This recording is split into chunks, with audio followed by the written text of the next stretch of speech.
Hi hello welcome to my mini vlog miss ఫారా vlogs అండి. నేను నిన్న వీడియో పెట్టాను కదా, వర్షం పడుతుంది బయటికి వెళ్ళడానికి అవ్వలేదండి. సో ఇక్కడైతే కొన్ని మ్యాట్స్ ఉండిపోయినాయండి, ఫాస్ట్గా తీసాను.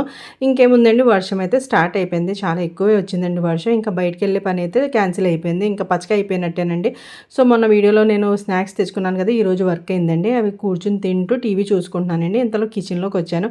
కొంచెం వేడిగా టీ పెట్టుకుందామంటే మమ్మీ వెనకాల వచ్చేసి ఏం చేస్తున్నావు అన్నారు. టీ పెట్టుకుంటున్నాను అంటే, టీ వద్దు బయట చల్లగా ఉంది కాబట్టి వేడిగా కాఫీ తాగుదామన్నారు. ఇంకేం చేస్తామండి, మమ్మీ మాట వినాలి కదా, కాఫీయే తాగాను. The next day. సో ఇది నెక్స్ట్ డే మార్నింగ్ అండి. నేను లెగిసిన వెంటనే ఫ్రెష్ అయిపోయిన వెంటనే ఆబిజంజం వాటర్ అయితే తాగుతానండి. ఈ వాటర్ గురించి నా లాస్ట్ అంటే పాత వీడియోస్లో చెప్పానండి, దాని ప్రత్యేకత ఏంటి అన్నది. సో ఆ వాటర్ అయితే తాగేస్తామండి, మా ఇంట్లో కంపల్సరీగా ఉంటుంది. సో దాని తర్వాత మమ్మీ అయితే బ్రేక్ఫాస్ట్ అయితే ప్రిపేర్ చేసేస్తున్నారు. నేనైతే మార్నింగ్ నాకు టీ ఉండాలండి ఫస్ట్. మీకు అందరికీ తెలుసు నేను టీ లవర్నని. టీ తాగేసిన వెంటనే నా వర్క్ అయితే స్టార్ట్ చేస్తాను. సో టీ తాగేసిన వెంటనే చాలా వర్క్ ఉందండి. ఇవాళ సాటర్డే, సెకండ్ సాటర్డే కాబట్టి కొంచెం లేజీగా ఉంది. నా వీడియో నచ్చినట్లయితే సబ్స్క్రైబ్.